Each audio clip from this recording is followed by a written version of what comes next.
L'histoire s'intitule « L'œil d'Apollon ». L'étrange buée étincelante, à la fois confuse et transparente, qui est le secret de la Tamise, se faisait d'un gris de plus en plus brillant, tandis que le soleil montait au zénith de Londres. Deux hommes traversaient le pont de Westminster. L'un était très grand et l'autre très petit. On aurait pu comparer le premier à l'arrogant clocher du Parlement et le deuxième au dos voûté de l'humble abbaye. Ce dernier portait en effet un costume ecclésiastique. L'homme de haute taille n'était autre que M. Hercule Flambeau, détective privé. Il se rendait à ses nouveaux bureaux, situés à l'étage d'une maison nouvellement bâtie, en face de l'entrée de l'abbaye. L'homme de petite taille n'était autre que le révérend J. Brown, attaché à l'église Saint-François-Xavier de Camberwell. Il avait quitté le lit de mort de l'un de ses paroissiens et venait visiter les nouveaux bureaux de son ami. L'édifice avait un aspect américain. C'était un gratte-ciel d'une altitude respectable, muni de tout un attirail bien astiqué de téléphones et d'ascenseurs. Il était à peine terminé, et son personnel n'était pas au complet. 3 locataires seulement l'habitaient. L'appartement immédiatement au-dessus de celui de Flambeau, ainsi que l'appartement immédiatement en dessous, étaient occupés. Mais les 2 étages supérieurs et les 3 étages inférieurs étaient encore vides. Au premier coup d'œil en direction de la tour, l'attention était attirée par un objet extraordinaire. Cet objet brillait parmi les dernières planches de l'échafaudage immédiatement au-dessus des bureaux de Flambeau. C'était l'image énorme et dorée d'un œil humain, entouré de rayons d'or, et qui occupait à elle seule autant de place que 2 ou 3 fenêtres de l'édifice. « Qu'est-ce que cela peut bien être ?» dit le père Brown en s'arrêtant. « Oh, une nouvelle religion, » dit Flambeau en souriant. « Une de ces nouvelles religions qui vous absolvent de vos péchés en déclarant que vous n'en avez jamais commis. Quelque chose dans le genre de science chrétienne, je pense. Le fait est qu'un bonhomme qui se fait appeler Calonne, je ne sais quel est son véritable nom, sauf que ce ne peut pas être celui-là, a loué l'appartement au-dessus du mien. J'ai 2 dames dactylographes en dessous de moi, et ce fougueux charlatan au-dessus. Il s'est improvisé nouveau prêtre d'Apollon, et il adore le soleil. Qu'il prenne garde, dit le père Brown. Le soleil est le plus cruel des dieux. Mais que signifie cet œil monstrueux? Pour autant que j'y comprenne quelque chose, répondit Flambeau, ils prétendent qu'un homme peut endurer les pires épreuves, pourvu que son esprit soit à l'abri de toute faiblesse. Leurs 2 grands symboles sont le soleil et l'œil ouvert, car ils disent que si un homme était vraiment bien portant, il pourrait regarder le soleil. Si un homme était vraiment bien portant, dit le père Brown, il aurait autre chose à faire. C'est tout ce que je peux vous dire au sujet de cette nouvelle religion, continua Flambeau, avec insouciance. Elle a naturellement la prétention de guérir toutes les maladies physiques. Peut-elle guérir la pire maladie spirituelle? Demanda le père Brown avec une réelle curiosité. Et quelle est la pire maladie spirituelle? Demanda Flambeau en souriant. Celle qui consiste à croire qu'on se porte très bien, répondit son ami. Flambeau manifestait plus d'intérêt pour l'humble petit bureau de l'étage inférieur que pour le temple flamboyant qui se trouvait au-dessus de chez lui. Avec sa lucidité de méridional, il ne pouvait concevoir que 2 attitudes, celle du catholique et celle de l'athée, et il se souciait très peu des nouvelles religions, en dépit de leur blancheur et de leur éclat. Mais il se souciait beaucoup de ses semblables, surtout lorsqu'ils, ou elles, étaient d'un aspect agréable. Les dames de l'étage inférieur qui tenaient le service de dactylographie n'étaient à cet égard pas banales. Il s'agissait de 2 sœurs, toutes 2 brunes et minces. L'une était de haute taille et avait une physionomie remarquable. Elle avait un profil ardent et aquilin, et était d'ailleurs une de ces femmes dont on ne peut évoquer l'image que de profil, comme une arme au tranchant acéré. Elle semblait fendre son chemin à travers la vie. Ses yeux avaient un éclat extraordinaire, mais c'était plutôt l'éclat de l'acier que celui du diamant. Sa taille droite et élancée était un peu trop raide pour paraître gracieuse. Sa jeune sœur semblait son ombre en plus petit. Elle était plus vague, plus pâle, plus insignifiante. Toutes 2 étaient sévèrement vêtues de noir et portaient des manchettes et des petits cols masculins. Il y a des milliers de dames de ce genre, aussi laconiques et aussi affairées dans les bureaux de Londres. Mais l'intérêt que présentaient celles-ci résidait plus dans leur situation réelle que dans leur situation apparente. Pauline Stacy, l'aînée des 2 sœurs, était en effet l'héritière d'un titre de noblesse, d'énormes propriétés et d'une grande fortune. Elle avait passé sa jeunesse à l'ombre des châteaux et des parcs, avant que l'ardeur glaciale de son tempérament si caractéristique de la femme moderne, ne la conduisit à adopter un mode d'existence qu'elle considérait comme plus dur et plus noble. Elle n'avait pas, notez bien, abandonné sa fortune. Une abdiction aussi romantique, aussi monastique, eût été en contradiction absolue avec ses théories utilitaires. Non, elle avait conservé son argent pour le consacrer, disait-elle, à des œuvres sociales pratiques. Elle en avait placé une partie dans son entreprise, qui constituait le noyau du modèle emporium de la dactylographie, et elle en avait consacré une autre à fonder diverses ligues et sociétés pour encourager les femmes à se consacrer au même travail. Nul n'aurait su dire si Joan, son associé, partageait entièrement les aspirations un tant soit peu prosaïques de cet idéalisme. Mais elle manifestait à l'égard de son chef le fidèle attachement d'un chien, et sa tendresse, qui avait un aspect presque tragique, était plus émouvante que la dure résolution de son aîné. Pauline Stacey ne se souciait guère, en effet, du côté tragique de la vie. Elle niait même, paraît-il, son existence. La vivacité rigide de son allure et sa froide impatience avaient beaucoup amusé Flambeau, le jour où il avait pris possession de son appartement. Il attendait alors dans le hall d'entrée le retour du gamin, préposé à la manœuvre de l'ascenseur, qui dépose généralement les visiteurs aux divers étages. Mais cette jeune fille à l'œil de faucon s'était ouvertement refusée à subir un tel retard.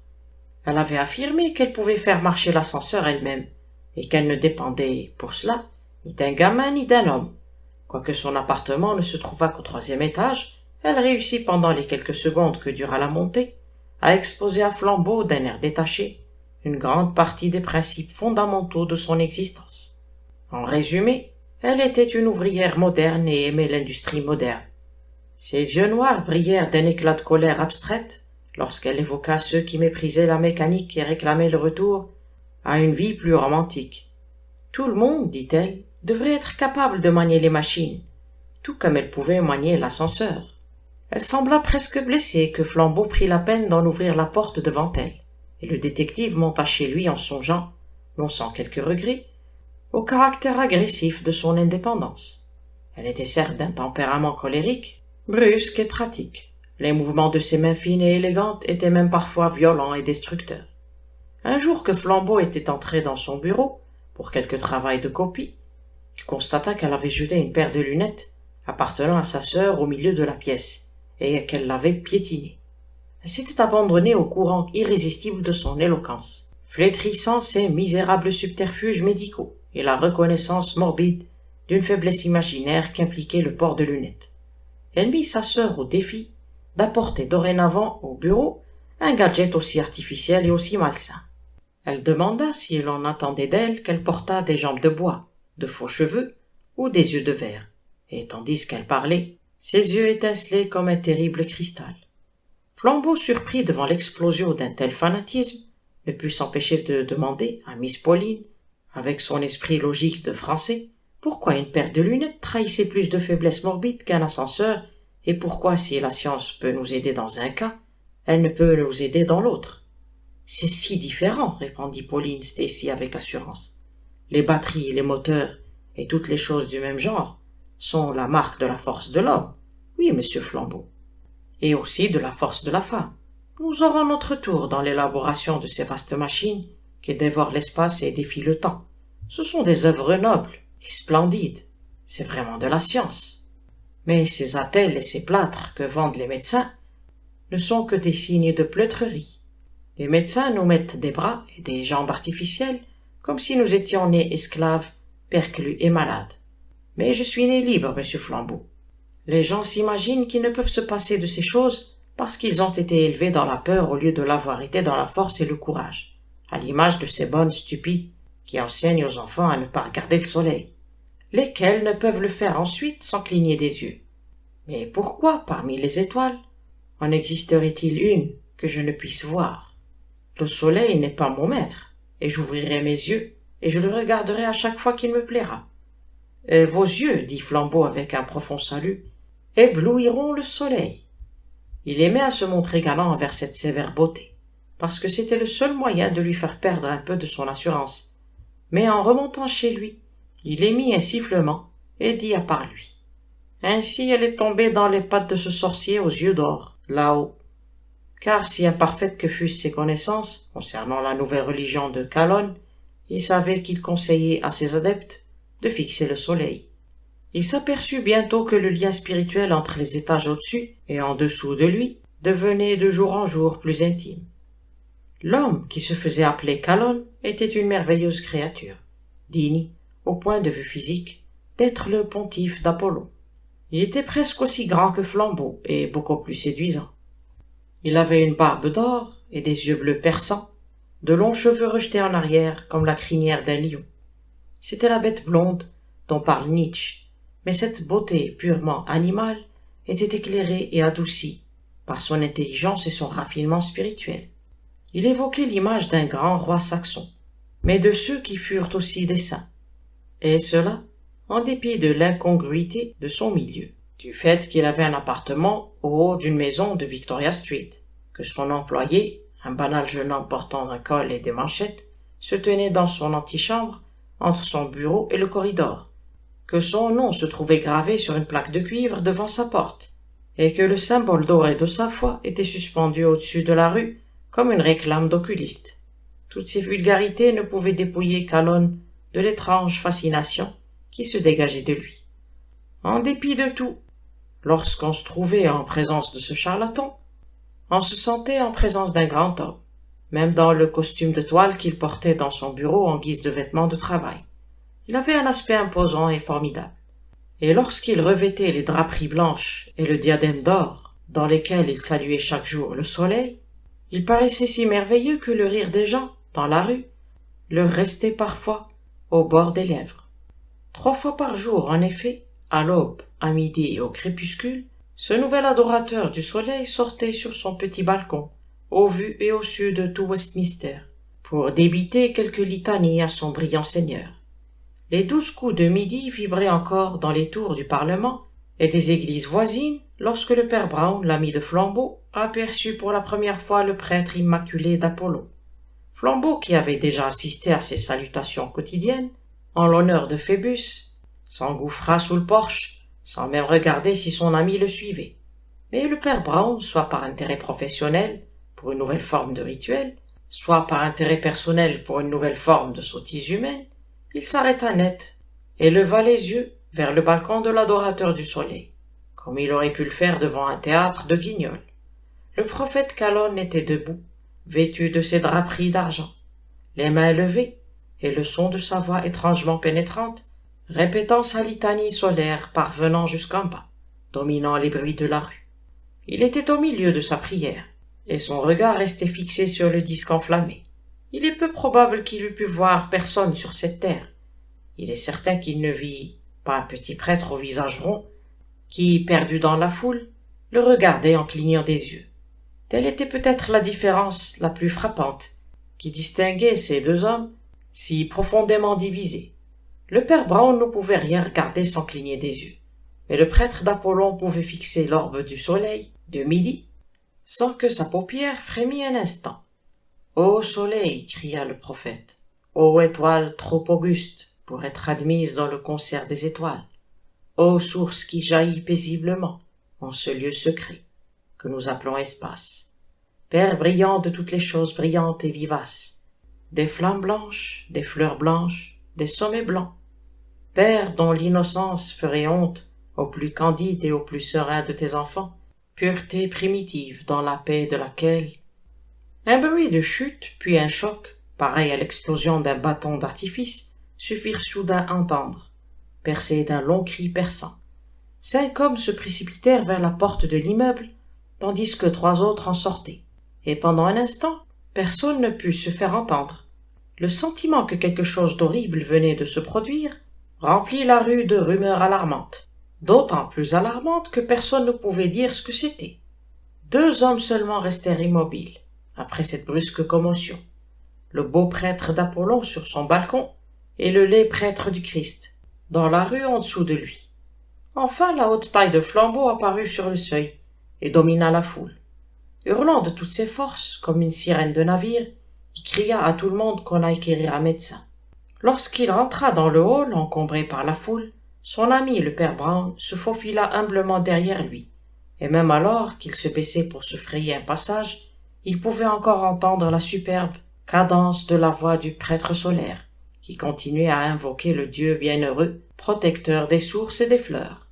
Le père Brown rejoignit Flambeau et une demi-douzaine d'autres hommes à l'endroit où l'ascenseur descend généralement. Mais l'ascenseur n'était pas descendu. Quelque chose d'autre était descendu. Quelque chose qui aurait dû descendre par l'ascenseur. Depuis quelques minutes, Flambeau regardait le corps ensanglanté de cette belle femme, qui niait l'existence de la tragédie. Il ne se doutait pas que ce fût Pauline Stacy, et quoiqu'il fût envoyé chercher un médecin, il ne se doutait pas non plus qu'elle fût morte. Il n'arrivait plus à se souvenir avec exactitude si elle lui avait inspiré de la sympathie ou de l'antipathie, tant elle attirait et repoussait à la fois l'affection. Mais elle avait occupé une certaine place dans sa vie, et l'intolérable rappel de maintes détails l'atteignait au cœur comme le poignard d'un deuil. Il se souvenait de son joli visage et de ses discours prétentieux avec cette mystérieuse netteté qui ajoute tant à l'amertume de la mort. En un instant, comme la foudre tombant d'un ciel serein, comme un aérolithe surgissant de l'infini, ce beau corps orgueilleux avait été précipité dans le puits de l'ascenseur pour venir s'écraser au fond. Était-ce un suicide? De la part de cet insolent optimiste, cela semblait impossible. Était-ce un meurtre? Mais qui aurait pu commettre le crime dans ces appartements déserts? En un flot de paroles rauques, qu'il voulait impérieuses, et qui s'étranglaient dans sa gorge, il demanda où se trouvait l'individu, répondant au nom de Calonne. Une voix lente, calme et bien posée, l'assura que, depuis un quart d'heure, Calonne se trouvait sur son balcon, adorant son Dieu. Lorsque Flambeau entendit cette voix, et sentit la main du père Brown, il tourna vers lui son visage sombre et dit d'un ton abrupt. « S'il a été là-haut tout ce temps, qui peut donc avoir fait ça? »« Peut-être, répondit l'autre, ferions-nous mieux de monter voir nous-mêmes. Nous avons une demi-heure devant nous avant que la police n'arrive. » Confiant le corps de l'héritière au médecin, Flambeau gravit l'escalier, pénétra dans le bureau des dactylographes et, le trouvant désert, monta dans le sien. Puis il revint à la rencontre de son ami, le visage changé et pâli. « Sa sœur, dit-il, avec une gravité hostile. Sa sœur semble être allée se promener. » Le père Brown hocha la tête. « Ou elle est peut-être montée au bureau de cet homme solaire, dit-il.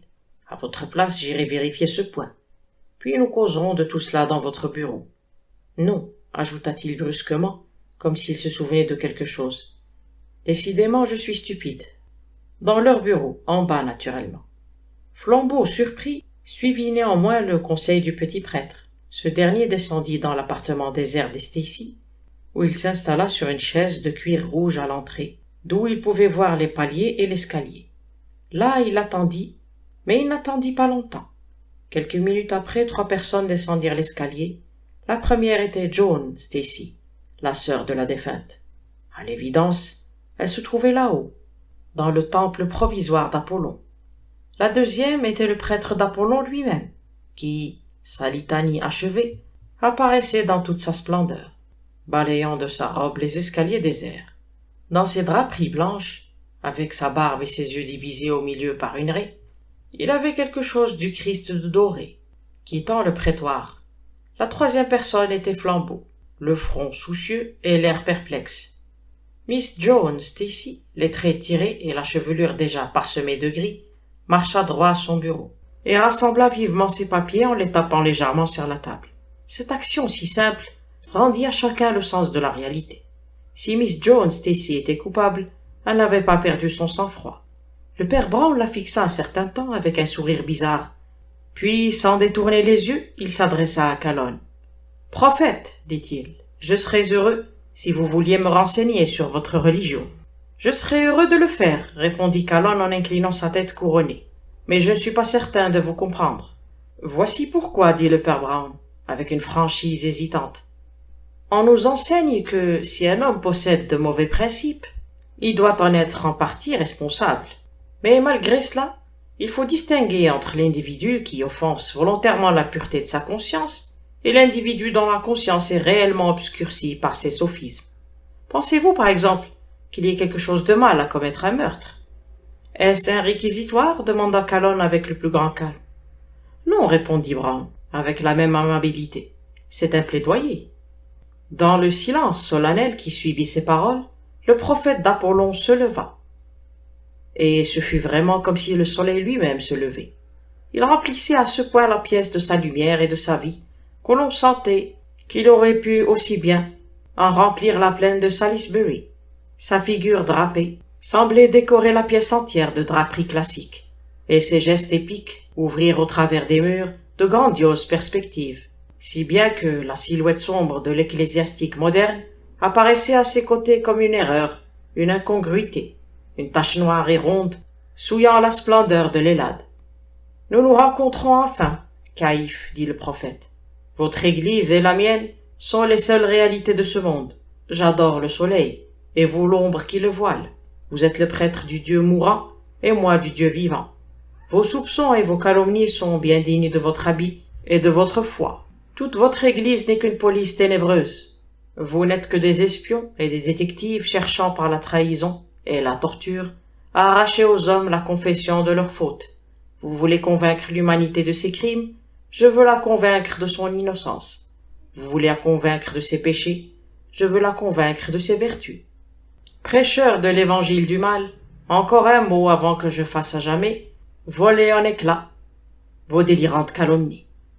Vous ne pouvez imaginer, même vaguement, combien peu je me soucie du jugement que vous voulez porter sur moi. Je ne crains pas plus ce que vous appelez des honneurs ou l'honneur de vos exécutions, qu'un homme ne redoute l'image qu'un ogre dans un livre d'enfants. Vous dites que vous m'offrez de plaider ma cause. Je me soucie si peu du mirage de cette vie que je vous offrirai de dresser mon acte d'accusation. Il n'y a qu'un fait que l'on puisse invoquer contre moi dans cette affaire. Je l'invoquerai moi-même.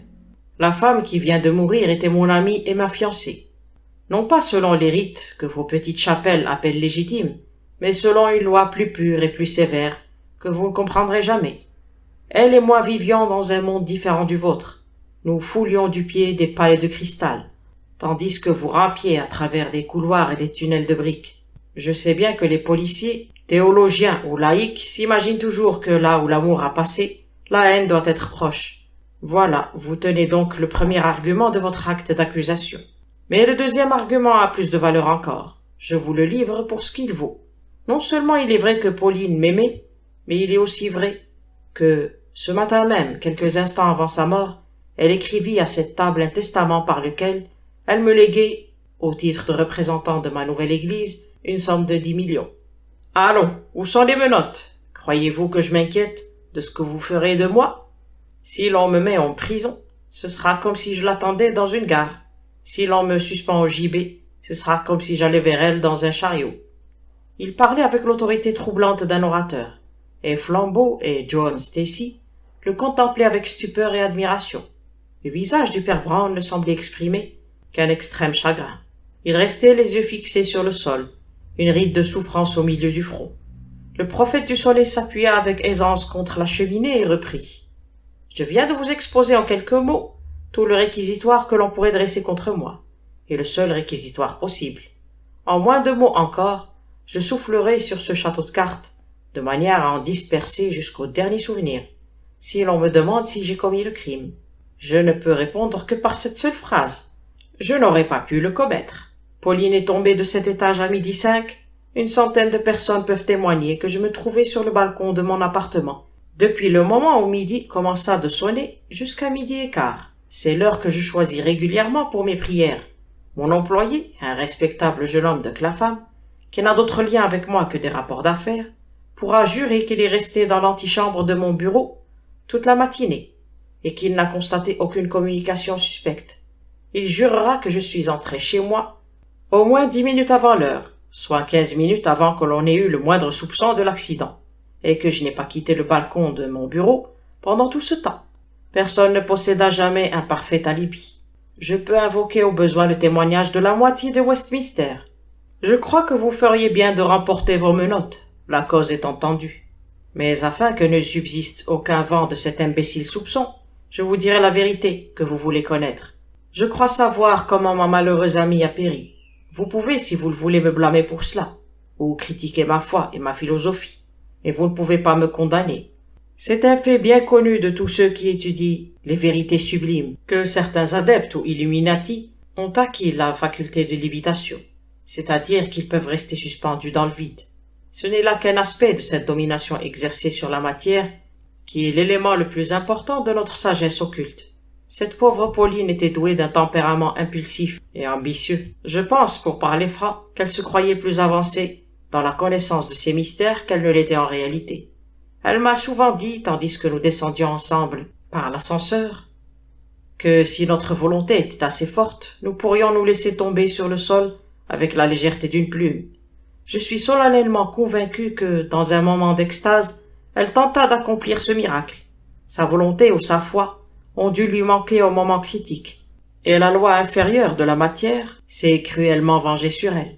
Voilà toute l'histoire, messieurs, fort navrante, et selon vous sans doute fort présomptueuse et pernicieuse, mais certainement pas criminelle. Je ne puis donc publiquement en être rendu responsable, dans le style laconique des bureaux de police. Vous feriez mieux de l'appeler un suicide. Je le verrai toujours pour ma part comme un échec héroïque, subi par l'amour de la science et la lente conquête du soleil. C'était la première fois que Flambeau voyait le père Brown vaincu. Ses yeux n'avaient pas quitté le sol, et son front restait contracté comme de honte. Il était impossible, après avoir entendu les paroles ailées du prophète, de s'affranchir de l'impression que ce maussade professionnel de la méfiance avait été terrassé par un esprit plus noble et plus pur que le sien, débordant de franchise et de santé. Brown dit enfin, clignant des yeux comme s'il ressentait une douleur physique. « Eh bien, s'il en est ainsi, monsieur, vous n'avez plus qu'à prendre possession du testament avant de vous en aller. Je me demande où cette pauvre demoiselle l'a laissé. Il doit être là-bas sur son bureau, devant la porte, je pense, » dit Calonne avec cette massive candeur d'allure qui écartait de lui tout soupçon. « Elle m'a dit qu'elle l'écrirait ce matin, et elle était en train de l'écrire lorsque je suis monté dans mon appartement par l'ascenseur. »« Sa porte était-elle ouverte ?» demanda le prêtre, un œil fixé sur le coin de la natte qui recouvrait le plancher. « Oui, » répondit Calonne tranquillement. « Ah, on ne l'a pas refermée depuis, » dit Brown, de nouveau absorbé par l'examen de la natte. « Il y a un papier ici, » dit la sombre demoiselle Joan, d'une voix bizarre. Elle s'était approchée du bureau de sa sœur et s'était emparée d'un papier bleu. Elle arborait un sourire ironique qui s'accordait mal avec l'ensemble de la scène, et Flambeau la regarda annonçant quelque défiance. Le prophète Calonne évita de toucher au papier, avec ce royal désintéressement qu'il n'avait cessé de manifester jusqu'alors. Mais Flambeau s'en saisit et lut avec stupeur. La première phrase était bien la formule ordinaire d'un testament. Mais après les mots « je donne et lègue tout ce que je possède », l'écriture s'interrompait brusquement, et quelques traits indéchiffrables tenaient lieu du nom du légataire. Flambeau tendit ce testament tronqué à son ami qui, après l'avoir parcouru silencieusement des yeux, le passa à son tour au prêtre du soleil. L'instant d'après, le pontife, aux longues draperies, traversait la pièce en deux enjambées et dominait de sa haute taille Joan Stacy. « Quel mauvais tour m'avez-vous joué là » cria-t-il, les yeux hors de la tête. « Ce n'est pas du tout ce que Pauline a écrit. » Ils furent surpris de l'entendre parler d'une voix toute différente, dans laquelle on percevait une pointe d'accent yankee. Toute sa majesté, tout son beau langage, lui était tombé des épaules comme un manteau. « C'est en tout cas ce que j'ai trouvé sur son bureau, » dit Joan en lui tenant tête avec le même sourire ironique. Soudain, l'homme se répandit en violents blasphèmes, en une cataracte de mots vengeurs. Il y avait quelque chose d'horrible à lui voir tomber ainsi le masque. C'était presque comme s'il avait jeté son visage. « Voyez-moi ça » cria-t-il avec un vulgaire accent américain, lorsqu'il eut épuisé le répertoire de ses jurons. « Je suis peut-être un aventurier, mais vous êtes une criminelle. Oui, messieurs, voilà l'affaire expliquée, et sans lévitation. La pauvre fille écrivait ce testament en ma faveur, sa maudite sœur entre ici, lui arrache la plume des mains, la pousse vers la cage de l'ascenseur et la jette dedans avant qu'elle ait pu l'achever. Oh là là! Je reconnais que nous allons avoir besoin de menottes maintenant. »« Comme vous l'avez très bien fait remarquer, » répliqua Joan avec un calme mortel, « votre employé est un respectable jeune homme qui ne se parjugerait pas à la légère. Il pourra témoigner devant n'importe quel juge que j'étais dans votre bureau, occupé à mettre en ordre un travail de dactylographie, 5 minutes avant et 5 minutes après la chute de ma sœur. Monsieur Flambeau dira qu'il m'a trouvé là. » Il y eut un nouveau silence. Bien, dans ce cas, s'écria Flambeau, Pauline était seule lorsqu'elle est tombée, et elle s'est bien suicidée. Elle était seule lorsqu'elle est tombée, dit le père Brown, mais elle ne s'est pas suicidée. Comment est-elle morte alors? Demanda Flambeau impatiemment. Elle a été assassinée. Mais elle était toute seule, objecta le détective. Elle était toute seule lorsqu'on l'a assassinée, répondit le prêtre. Tous les regards se tournèrent vers lui. Mais il demeura assis dans la même attitude misérable, la même ride au front, même si une honte et une peine anonyme l'oppressaient. Sa voix restait triste et incolore. Ce que je me demande, moi, s'écria Calonne avec un juron, c'est quand la police viendra arrêter cette sœur sauvage et sanguinaire. Elle a tué sa chair, elle a versé son sang. Elle m'a pris 10 millions, qui étaient déjà autant à moi que... Voyons, prophète, interrompit Flambeau avec mépris. N'oubliez pas que le monde entier n'est qu'un mirage. L'hiérophante du dieu soleil fit un effort pour se hausser de nouveau sur son piédestal. Ce n'est pas tant de l'argent, s'écria-t-il, quoiqu'il eût suffi à lancer notre cause dans le monde entier, que la volonté de mon ami. Pour Pauline, tout ceci était sacré. Aux yeux de Pauline, le père Brown sauta debout si brusquement que sa chaise tomba par terre derrière lui. Il était pâle comme un mort, et cependant il semblait brûler d'espoir. Son regard étincelait. « C'est cela !» cria-t-il d'une voix claire. « C'est ainsi qu'il faut commencer. Aux yeux de Pauline. » Le gigantesque prophète battit en retraite devant le petit prêtre, l'air égaré. « Que voulez-vous dire?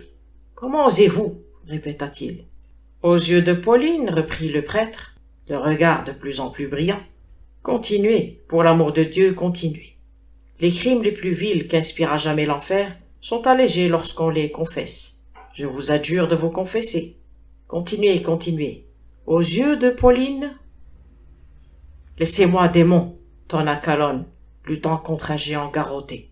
Qui êtes-vous, maudit espion, pour tisser vos toiles d'araignée autour de moi et mes pieds, me guetter ainsi? Laissez-moi partir. Dois-je l'arrêter? Demanda Flambeau en sautant vers la porte que Calonne avait déjà ouverte. Non, laissez-le passer, dit le prêtre Brown avec un étrange et profond soupir qui semblait monter des profondeurs de l'univers. Laissez passer Caïn, car il appartient à Dieu. Après que le prophète l'eut quitté, la pièce resta plongée dans le silence. Ce fut pour la nature fougueuse de Flambeau une longue agonie de perplexité. Miss Jones, Stacy, quant à elle, continuait très froidement à ranger ses papiers sur son bureau. « Mon père, dit enfin Flambeau, c'est par devoir bien plus que par curiosité que je dois m'efforcer de découvrir l'auteur de ce crime. »« Quel crime ?» demanda le père Brown. « Celui dont nous nous occupons, naturellement, » répliqua impatiemment son ami. « Nous nous occupons de 2 crimes, dit Brown, 2 crimes d'une nature très différente, et accomplis par 2 criminels très différents. » Miss Jones Stacy, après avoir rassemblé et classé ses papiers, ferma son tiroir à clé. Le père Brown continua sans s'inquiéter davantage d'elle qu'elle ne s'inquiétait de lui. Les 2 criminels exploitèrent la même faiblesse de caractère d'une personne, dans le but de s'emparer de sa fortune. L'auteur du crime le plus grave fut dépouillé du fruit de son action par l'auteur du crime le moins grave, et c'est ce dernier qui a l'argent. « Oh, pas de conférence, gémit Flambeau. Dites-moi tout, en quelques mots. »« Je puis le faire en un seul, » répondit son ami. Miss Jones Stacy planta son chapeau noir sur sa tête, devant un petit miroir, d'un air absorbé, et tandis que les 2 amis continuaient leur conversation, prit sans se presser son sac à main et son parapluie, puis quitta la pièce. « La vérité tient en un mot, dit le père Brown. Pauline Stacy était aveugle. »« Aveugle ?» répéta Flambeau en se dressant lentement de toute sa hauteur. « Le mal était de famille, continua le prêtre. Sa sœur aurait porté des vers si Pauline le lui avait permis, mais celle-ci avait l'idée que l'on ne devait pas encourager ces maladies en leur cédant. Elle ne voulait pas admettre que sa vue se voilait, ou bien elle tâchait de vaincre son mal par la seule force de sa volonté. Plus elle la forçait, plus naturellement sa vue s'affaiblissait. Mais le pire effort était encore à venir, sous la forme de ce précieux prophète qui lui apprit à fixer à l'œil nu le disque du soleil. Cela s'appelle accueillir Apollon. Oh, si ces néo-païens consentaient simplement à être de vieux païens, ils en deviendraient plus sages. Les anciens païens savaient que le culte rustique de la nature avait des conséquences parfois cruelles. Ils savaient que l'œil d'Apollon pouvait brûler et aveugler. Il y eut un temps d'arrêt et le prêtre continua d'une voix douce. « qui se brisait sur certains mots. Que ce démon l'ait aveuglé intentionnellement ou non, il n'est pas douteux qu'il se servit de cette faiblesse pour la tuer. La simplicité même de son crime est écœurante. Vous savez qu'il montait et descendait dans l'ascenseur sans l'assistance du garçon d'étage. Vous savez aussi que l'ascenseur glisse doucement dans le silence le plus parfait. Calonne hissa l'ascenseur jusqu'à l'étage occupé par la jeune fille, et il la vit écrire lentement, comme écrivent ceux dont la vue faiblit, le testament qu'elle lui avait promis. Il lui cria joyeusement qu'il tenait l'ascenseur à sa disposition, et qu'elle n'avait qu'à venir le rejoindre dès qu'elle serait prête. Puis il pressa le bouton, et fila sans bruit à l'étage supérieur, traversa son bureau, et sortit sur le balcon. Il priait en toute sécurité, devant la rue bondée du monde, lorsque la pauvre fille, ayant achevé son travail, courut légèrement vers l'endroit où l'ascenseur de son amant devait l'attendre, et marcha. « Assez !» cria Flambeau. « Il était censé gagner 10 millions en pressant sur ce bouton, » continua le prêtre, de la voix atone qu'il employait pour évoquer des horreurs telles que celle-là. Mais son truc rata. Il rata parce qu'il y avait quelqu'un d'autre qui désirait obtenir cette fortune et qui connaissait le secret de Pauline. Il y a un détail concernant ce testament que personne, je pense, n'a remarqué. Quoiqu'il fût inachevé et non signé, l'autre, Miss Stacy, et sans doute sa servante, l'avait déjà signé comme témoin. John l'avait donc signé d'abord, disant que Pauline pourrait le rédiger plus tard, avec ce mépris des formules légales qui caractérisent tant de femmes. John désirait ainsi que Pauline signe le document sans que les témoins fussent présents. Pourquoi? Je me suis souvenu de l'infirmité de Pauline, et je suis convaincu que si John s'arrangea pour que Pauline signât dans la solitude, c'est qu'elle voulait qu'elle ne signât pas du tout. Des gens comme les Stacy emploient toujours des stylographes, mais c'était plus qu'une affaire de goût chez Pauline. Par habitude et à force de volonté et de mémoire, elle pouvait encore écrire presque aussi bien que si elle y avait vu. Mais elle ne pouvait savoir lorsque son stylo devait être rempli. C'est pourquoi tous ses stylos étaient soigneusement remplis par sa sœur. Tous, sauf celui dont elle se servit aujourd'hui. Celui-ci fut au contraire soigneusement vidé. Les dernières gouttes d'encre tracèrent les premières lignes, puis la plume tarit complètement, et le prophète perdit 10 millions, et commit en vain l'un des meurtres les plus odieux et les plus splendides de l'histoire. Flambeau alla vers la porte et entendit le pas des policiers montant l'escalier. Il se retourna et dit « Vous devez avoir suivi tout cela de très près pour avoir pu attribuer le crime à Calonne en moins de 10 minutes. » Le père Brown esquissa un mouvement de surprise. « Oh, à lui, non, dit-il. J'ai eu quelque peine à découvrir le rôle joué par Miss John et par son stylographe, mais je savais que Calonne était coupable avant de pénétrer dans la maison. »« Quelle bonne blague !» s'exclama Flambeau. « C'est très sérieux, répondit le prêtre. Je vous répète que je savais qu'il l'avait fait, avant même de savoir ce qu'il avait fait. Mais comment? Ces stoïques païens, dit Brown d'un air pensif, pêchent toujours par un excès d'énergie. On a entendu le bruit d'une chute et un grand cri dans la rue, et le prêtre d'Apollon n'a pas bougé, ne s'est pas retourné. Je ne savais pas moi-même ce que pouvait être. Mais ce que je savais, c'est qu'il s'y attendait. Fin. L'histoire s'intitule « Les 3 instruments de la mort ». Par vocation et par instinct, le père Brown savait mieux que la plupart de nous que tout homme est ennobli par la mort. Il ne put pourtant se défendre d'un mouvement de surprise quelque peu profane lorsqu'on le réveilla un beau matin avec la nouvelle que Sir Aaron Armstrong avait été assassiné. L'idée qu'un personnage aussi divertissant, aussi populaire avait été victime d'une secrète violence était absurde, presque grotesque. Car Sir Aaron était divertissant, au point d'être comique, et populaire, au point d'être quasi légendaire. C'est comme s'il avait appris que M. Pickwick était mort à Hanwell. Quoique Sir Aaron, en tant que philanthrope, fut contraint d'envisager l'aspect le plus sombre de notre société, il se piquait de le considérer le plus gaiement possible. Ses discours politiques et sociaux étaient une avalanche d'anecdotes et de joyeuses plaisanteries. Il était au sens le plus littéral du mot, resplendissant de santé.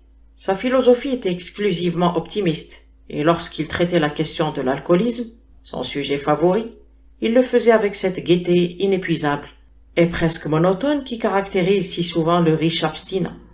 L'histoire de sa conversion était familière aux congrégations et aux auditoires les plus puritains. Comment, étant enfant, il fut détourné de la théologie écossaise par le whisky écossais, et comment il s'affranchit de l'une et de l'autre pour devenir, selon sa modeste expression, ce qu'il était.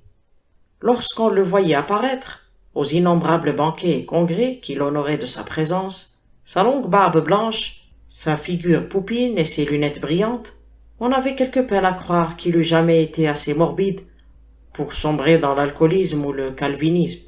On sentait que c'était l'homme le plus sérieusement gai qui fût au monde. Il habitait dans la banlieue d'Hampstead, une maison haute et étroite, une tour moderne et banale, dont le plus étroit des côtés dominait le talus escarpé et verdoyant d'une voie ferrée, et qui était ébranlé par le passage des trains. Comme il l'expliquait lui-même joyeusement, Sir Aaron manquait de nerfs, mais si le train avait souvent fait trembler la maison, ce matin-là les rôles se trouvèrent renversés, et ce fut la maison qui fit trembler le train. La locomotive ralentit et s'arrêta jusqu'au-delà de l'endroit où un angle de la maison s'imbriquait dans la pente abrupte du talus. Une machine ne peut s'arrêter que lentement, mais ce qui provoqua l'arrêt était bien humain, et n'en avait pas moins été soudain. Un homme entièrement vêtu de noir, portant même, on se souvint par la suite de ce détail funèbre, des gants noirs, parut au haut du talus, au-dessus de la machine, et fit tournoyer ses bras noirs comme un moulin à vent. Une telle action en soi n'eût pas suffi à arrêter un train, même un train de banlieue. Mais cet homme émettait un cri que l'on qualifia par la suite de monstrueux. C'était un de ces cris qui sont horriblement distincts, même lorsque l'on n'entend pas ce que l'on crie. Au meurtre! Le mécanicien prétend qu'il aurait stoppé, même s'il n'avait entendu que le son terrible du cri sans en comprendre le sens. Une fois le train arrêté, on put d'un coup d'œil superficiel se rendre compte des principaux éléments de la tragédie. L'homme en noir, sur le talus vert, était Magnus, le domestique de Sir Aaron Armstrong. Cantonné dans son optimisme, le baronnet s'était souvent moqué des gants noirs de son morne valet. Mais personne ne songeait à s'en moquer en ce moment. Les premiers voyageurs qui descendirent du train et enjambèrent la haie enfumée aperçurent, presque au bas de la pente, le corps d'un vieillard enveloppé d'une robe de chambre jaune, avec une doublure rouge vif. Un bout de corde semblait entourer ses jambes, comme emmêlé à la suite d'une lutte. On distinguait à peine une ou deux taches de sang, mais le corps était courbé, ou plutôt brisé, dans une attitude qu'aucun être vivant ne put conserver. C'était Sir Aaron Armstrong. Quelques instants d'égarement après, un homme de haute taille avec une barbe blonde sortit de la maison. Plusieurs voyageurs reconnurent en lui le secrétaire du mort, Patrick Royce, jadis bien connu dans les cercles de la Bohème, et même fameux parmi la Bohème artiste. D'une manière plus vague mais encore plus convaincante, il témoigna autant de désespoir que le domestique. Lorsqu'enfin une troisième personne de la maison, Alice Armstrong, la fille du mort, sortit d'un pas hésitant dans le jardin. Le train repartit sifflant et haletant, chercher de l'aide à la prochaine station. C'est ainsi que le père Brown avait été appelé d'urgence sur les lieux, à la demande de Patrick Royce, l'ex-bohème. Royce était irlandais de naissance. Il appartenait à cette classe de catholiques négligents qui ne se souviennent de leur religion que lorsqu'ils se trouvent dans l'embarras. Peut-être ne se serait-on pas empressé à ce point de satisfaire à la demande de Royce si l'un des détectives officiels s'occupant de l'affaire n'avait été un admirateur de l'officieux Flambeau. Or, il était impossible d'être l'ami de Flambeau sans connaître une foule d'histoires passionnantes concernant le père Brown. C'est pourquoi, tandis que le jeune détective, répondant au nom de Merton, conduisait le petit prêtre à travers champs, vers la voie ferrée, leur conversation avait déjà pris un tour quasi confidentiel. Pour autant que je sache, avouait Merton, il est impossible d'y voir clair. On ne peut soupçonner personne. Magnus est un vieil imbécile solennel, bien trop sot pour être un assassin. Royce a été le meilleur ami du baronnet depuis des années, et il est évident que la jeune fille a adoré son père. Et puis, toute cette affaire est trop absurde. Qui songerait à tuer un joyeux vieux bonhomme tel que Armstrong? Qui souillerait ses mains du sang d'un orateur de banquet? Autant assassiner le Père Noël. Oui, c'était une joyeuse maison, dit le père Brown. Tout au moins, tant qu'il y a vécu. Croyez-vous qu'elle le sera encore, maintenant qu'il est mort? Merton s'arrêta surpris et regarda son compagnon avec intérêt. « Maintenant qu'il est mort, répéta-t-il. « Oui, reprit le prêtre avec insistance. Il était gai, c'est vrai, mais communiquait-il cette gaieté à son entourage? Franchement, y avait-il quelqu'un de gai dans la maison sauf lui? » Une fenêtre s'ouvrit dans l'esprit de Merton et laissa pénétrer cette étrange et surprenante lueur qui nous fait voir pour la première fois des choses que nous connaissons depuis longtemps. Il avait souvent rendu visite aux Armstrong à propos de certaines enquêtes que le philanthrope demandait à la police d'entreprendre pour lui, et maintenant qu'il y songeait, cet intérieur avait toujours eu sur lui un effet déprimant. Les pièces très hautes de plafond étaient glaciales. Leur décoration avait quelque chose de mesquin et de provincial.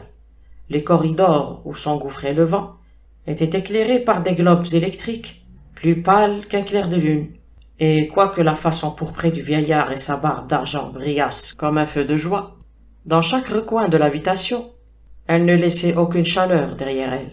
Sans doute ce manque de bien-être fantomal était-il dû en partie à la vitalité même et à l'exubérance du maître de maison, qui, de ses propres dires, n'avait besoin ni de poêle ni de lampe, puisqu'il portait sa chaleur en lui. Mais lorsque Merton évoquait l'image des autres habitants de la maison, il était obligé d'admettre qu'eux aussi contrastaient violemment avec le chef de famille. Le morne domestique, avec ses terribles grands noirs, était une vision de cauchemar. Royce, le secrétaire, était un fort gaillard au cou de taureau, vêtu de gris avec une courte barbe, mais sa barbe blonde était parsemée de poils du même gris que son veston et son large front se barraient de rides précoces. Il était jovial, mais d'une triste, presque d'une douloureuse jovialité. Il avait vaguement l'air d'avoir gâché sa vie. Quant à la fille d'Armstrong, il était presque incroyable que ce fût sa fille, tant elle était pâle et fragile. Elle était gracieuse, mais toute sa personne semblait frémir au moindre souffle, comme le feuillage d'un tremble. Merton s'était souvent demandé si c'était le fracas des trains qui passaient sous ses fenêtres qui avait contribué à la faner ainsi. « Voyez-vous, dit le père Brown en clignant modestement des yeux, je me demande parfois si une gaieté du genre de celle d'Armstrong est vraiment bien gaie pour les autres. Vous dites que personne n'aurait pu tuer un si heureux vieillard. J'en suis pas certain. Nenos inducas in tentationem. Si jamais je tuais quelqu'un, ajouta-t-il simplement, je suppose que ce serait un optimiste. Pourquoi? S'écria Merton amusé. Croyez-vous que les hommes n'aiment pas la gaieté? Ils aiment souvent à rire, mais je ne crois pas qu'ils aiment à sourire en permanence. Une gaieté sans humour doit à la longue devenir insupportable. Ils marchèrent quelque temps en silence le long du talus herbeux, près de la voie ferrée. Lorsqu'ils parvinrent enfin dans l'ombre de la haute maison d'Armstrong, le père Brown dit soudain, de l'air de se débarrasser d'une idée sans y songer sérieusement. Il est vrai que l'alcool n'est en soi ni bon ni mauvais, mais je ne peux m'empêcher de croire parfois que des gens comme Armstrong auraient besoin de temps à autre de prendre un verre de vin, ne fût-ce que pour les attrister un peu. Le supérieur de Merton, un vieux détective répondant au nom de Gilder, attendait le coroner sur le talus vert en causant avec Patrick Royce, dont les épaules larges et la tête hérissée dominaient l'assemblée. Le fait était d'autant plus remarquable que Royce se tenait d'habitude le dos voûté et semblait accomplir ses légers devoirs de secrétaire avec l'allure humble et puissante d'un buffle traînant une charrette à bois. Il leva la tête avec plaisir à la vue du prêtre et l'entraîna quelque pas à l'écart.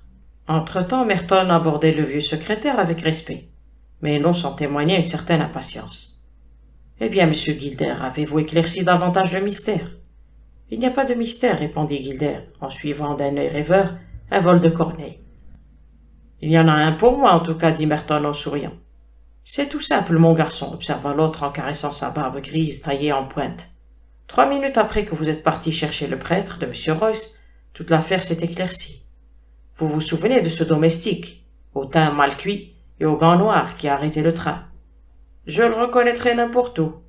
Je ne sais pas pourquoi il me donnait la chair de poule. Eh bien, le train n'était pas plus tôt reparti que l'homme a disparu. Il faut un certain toupet, qu'en pensez-vous, pour s'échapper par le même train qui va chercher la police. Vous êtes certain, je suppose, que c'est vraiment lui qui a tué son maître. Oui, mon garçon, j'en suis certain, répondit Gilder sèchement. Pour l'excellente raison qu'il a emporté avec lui la bagatelle de 20 000 livres en papier qui se trouvait dans le pupitre de son maître. La seule chose qui soit encore difficile à expliquer c'est la manière dont il a pu le tuer. Le crâne semble brisé à l'aide d'une arme redoutable. Or, nous n'en avons trouvé trace nulle part, et le meurtrier ne peut avoir emporté une arme trop grande pour attirer l'attention.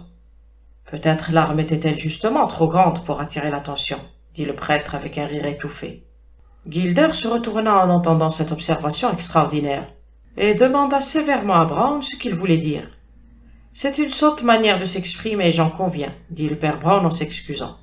Cela ressemble à un conte de fées, mais ce pauvre Armstrong a été tué à l'aide d'une masse de géant, d'une énorme massue verte, trop grande pour être remarquée, et que nous appelons la Terre. Il est venu se briser sur le talus même où nous nous trouvons. Comment? Demanda vivement le détective. Le père Brown tourna son visage lunaire vers la façade étroite de la maison, et cligna des yeux désespérément. En suivant la direction de son regard, les policiers virent qu'au sommet de la maison, dont les fenêtres de derrière restaient en général fermées, la croisée d'une mansarde était ouverte. « Ne voyez-vous pas » expliqua-t-il gauchement, indiquant la fenêtre du doigt comme un enfant. « Il a été jeté de là-haut. » Gilder scruta la fenêtre en fronçant le sourcil. « C'est certainement possible, mais je ne vois pas pourquoi vous en êtes tellement sûr. » Brown ouvrit tout grand ses gros yeux gris. « Il y a, dit-il, un bout de corde autour des jambes du mort. Ne voyez-vous pas cet autre bout de corde là-haut, accroché au coin de la fenêtre? À cette hauteur, il ne semblait pas plus épais qu'un cheveu, mais le vieux limier ne s'en déclara pas moins satisfait. « Vous avez raison, monsieur, dit-il, vous avez gagné la partie. » Tandis qu'il parlait, un train spécial avec une seule voiture s'engaga sur la courbe de la voie ferrée à leur gauche, et après s'être arrêté, déversa sur le talus un autre groupe de policiers, au milieu desquels apparut le visage penaud de Magnus, le domestique fugitif. « Par Dieu, ils l'ont arrêté !» cria Gilder, et il marcha à leur rencontre avec vivacité. « Avez-vous l'argent » cria-t-il à l'homme qui marchait en tête. L'homme le regarda avec une curieuse expression et dit « Non ». Puis il ajouta « Du moins pas ici ». « Où est l'inspecteur, s'il vous plaît » demanda Magnus. Dès qu'il eut prononcé ces mots, tout le monde comprit comment sa voix avait pu arrêter un train. Il avait une expression lugubre, des cheveux noirs aplatis sur le crâne, un visage apathique et quelque chose d'asiatique dans la coupe horizontale de sa bouche et de ses yeux bridés. On ignorait d'ailleurs sa race et son nom. Sir Aaron l'avait sauvé, alors qu'il était garçon de restaurant à Londres. On dirait même qu'il cumulait, avec cet emploi, une profession infâme, mais sa voix était aussi vivante que son visage était morne. Soit pour être certain d'être compris dans une langue qui ne lui était pas familière, soit par déférence pour son maître, qui était un peu sourd, la voix de Magnus avait acquis une sonorité particulièrement perçante, et tout le groupe sursauta lorsqu'il ouvrit la bouche. « J'avais prévu que cela arriverait, » dit-il très haut, avec un aplomb étonnant. « Mon pauvre vieux maître se moquait de mes vêtements noirs, mais j'ai toujours dit que je serais prêt pour l'enterrer. » Et il leva légèrement ses deux mains, gantées de noir. « Sergent, » dit l'inspecteur Gilder en fixant avec colère ses mains noires, « pourquoi ne passez-vous pas les menottes à ce gaillard? Il paraît plutôt dangereux. »« C'est que monsieur, » dit le sergent avec un regard étonné, « je ne sais pas si nous pouvons le faire. »« Que voulez-vous dire » demanda brusquement l'autre. « Ne l'avez-vous pas arrêté ?» Une grimace méprisante élargit la fente de la bouche du domestique, et le sifflet d'un train, non loin de là, sembla accentuer encore son sarcasme. « Nous l'avons arrêté, » répondit gravement le sergent, au moment où il sortait du poste de police de Highgate, où il avait déposé toute la fortune de son maître entre les mains de l'inspecteur Robinson. Gilder, stupéfait, regarda Magnus. « Pourquoi avez-vous fait cela ?» lui demanda-t-il. « Pour la mettre à l'abri de l'assassin, naturellement, » répondit l'autre avec calme. Il me semble que l'argent de Sir Aaron était en sûreté entre les mains de sa famille. La fin de cette phrase fut couverte par le rugissement du train, qui passa juste à côté d'eux, avec un fracas rythmique. Mais à travers la tempête de bruit, à laquelle cette misérable maison était constamment exposée, on entendit chaque syllabe de la réponse de Magnus, sonnant avec la précision d'une cloche. Je n'ai aucune raison de me fier à la famille de Sir Aaron. Tous les hommes présents eurent l'impression qu'une nouvelle personne s'était jointe à leur groupe, et Merton fut à peine surpris, lorsqu'en levant les yeux, il aperçut le visage pâle de la fille d'Armstrong, au-dessus de l'épaule du père Brown. Elle était encore jeune et jolie, mais ses cheveux étaient d'un brun si terne, si incolore que, sous un certain aspect, il pouvait sembler gris. « Faites attention à ce que vous dites, » dit Royce rudement. « Vous allez effrayer mademoiselle Armstrong. »« Je l'espère bien, » répondit l'homme à la voix claire. Tandis que la jeune fille reculait, et que tous les assistants s'étonnaient, il poursuivit. « Je suis habitué aux terreurs de Miss Armstrong. Je l'ai vue trembler à diverses reprises, depuis des années. Les uns disaient qu'elle tremblait de froid, les autres qu'elle tremblait de peur. Mais je sais qu'elle tremblait de haine et de rage. 2 démons qui s'en sont donnés à cœur joie ce matin. Sans moi, elle serait déjà loin avec son amant et avec tout l'argent. Depuis que mon pauvre maître l'empêcha d'épouser cette crapule d'ivrogne. »« Un instant, » dit Gilder sévèrement. « Vos antipathies personnelles et vos soupçons n'ont aucun intérêt pour nous. Si vous ne pouvez pas nous fournir un témoignage circonstancié, vos simples conjectures... »« Oh, je ne demande pas mieux que de témoigner, » interrompit Magnus de sa voix coupante. « Il faudra me faire comparaître, monsieur l'inspecteur, et je devrai dire la vérité. Et voici la vérité. Un instant après que le corps sanglant du vieillard eut été précipité par la fenêtre, je suis entré dans la mansarde, où j'ai trouvé sa fille évanouie sur le plancher, un poignard rouge à la main. Permettez-moi de remettre également cette pièce aux autorités compétentes. » Il tira de la basque de son habit un couteau aux manches d'os taché de sang, et le tendit poliment au sergent. Puis il recula d'un pas, et ses yeux bridés disparurent dans la graisse de son sourire chinois. Merton se sentit presque physiquement écœuré à cette vue. Il dit tout bas à Gilder. « Vous ne pouvez ajouter plus de foi à son témoignage qu'à celui de Miss Armstrong. » Le père Brown leva brusquement vers eux un visage au teint si frais qu'on eût dit qu'il venait de se laver. Il dit, rayonnant d'innocence. « Oui, mais Miss Armstrong nie-t-elle ce dont on l'accuse ?» La jeune fille poussa un léger cri de surprise et tout le monde se tourna vers elle. Son corps semblait paralysé. Seul son visage encadré de ses ternes cheveux noirs trahissait une insondable stupeur. On eût dit qu'elle venait d'être capturée au lasso et étroitement ligotée. « Cet homme, » dit Gilder gravement, « prétend qu'il vous a retrouvé évanoui, ce couteau à la main, immédiatement après le meurtre. »« Il dit vrai, » dit Alice. La première chose dont les assistants prirent conscience après cette réponse fut la présence de Patrick Royce qui, en 2 enjambées, pénétra au centre du cercle et prononça les singulières paroles. « Eh bien, s'il faut que je me rende, j'aurai du moins cette satisfaction. » Ses énormes épaules se soulevèrent et, projetant son poing de fer au milieu du visage satisfait du Mongol Magnus, il l'abattit de tout son long dans l'herbe.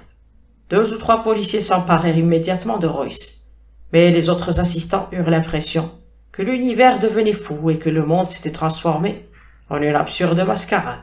« Pas de ça, monsieur Royce !» cria Gilder impérieusement. « Je vous arrête pour coups et blessures. »« Non !» répondit le secrétaire d'une voix qui résonna comme un gond. « Vous m'arrêterez pour meurtre. » Gilder jeta un regard alarmé vers l'homme à terre, mais comme Magnus s'était déjà assis sur son séant, essuyant quelques gouttes de sang sur un visage relativement intact, il demanda. « Que voulez-vous dire ?»« Ce que cet homme a dit est exact, » expliqua Royce. « Miss Armstrong s'est bien évanouie, un couteau à la main. Seulement elle s'était emparée du couteau, non pour attaquer son père, mais pour le défendre. »« Pour le défendre ?» reprit Gilder gravement. « Contre qui ? » ?»« Contre moi. » Alice regarda le secrétaire avec une expression indéchiffrable et déconcertante. Puis elle dit d'une voix basse. « Après tout, je suis heureuse de voir que vous avez eu le courage de vos actes. »« Venez en haut avec moi, » dit Patrick Royce d'une voix lasse, « et je vous expliquerai toute cette maudite affaire. » La mansarde, qui était la chambre du secrétaire, une bien étroite cellule pour un si grand ermite, portait en effet les traces évidentes d'un drame violent. Au milieu de la chambre gisait un grand revolver, comme si on l'y avait jeté. Plus à gauche, une bouteille de whisky avait roulé, ouverte, mais renfermant encore une certaine quantité d'alcool. Le tapis qui recouvrait la petite table était par terre, piétiné, et une autre corde, semblable à celle qu'on avait retrouvée sur le cadavre, était jetée par-dessus l'appui de la fenêtre. 2 vases brisés gisaient sur la cheminée, et un autre sur le tapis. « J'étais ivre, » dit Royce, et la simplicité de cet aveu chez cet homme, prématurément usé, était pitoyable comme le premier péché d'un enfant. « Vous connaissez tous mon histoire, » continua-t-il d'une voix rauque. « Tout le monde sait comment elle commença, et elle peut aussi bien finir de la même manière. On me considérait jadis comme un homme intelligent, et j'aurais pu être un homme heureux. Armstrong sauva des tavernes les débris de mon corps et de mon cerveau. Il fut toujours bon pour moi, à sa manière, le pauvre diable. Seulement, il ne voulait pas me permettre d'épouser Alice, et l'on s'accordera à trouver qu'il avait bien raison. Vous pouvez aisément reconstituer le drame. Vous n'avez pas besoin que j'entre dans les détails. Voici ma bouteille de whisky à moitié vide dans ce coin.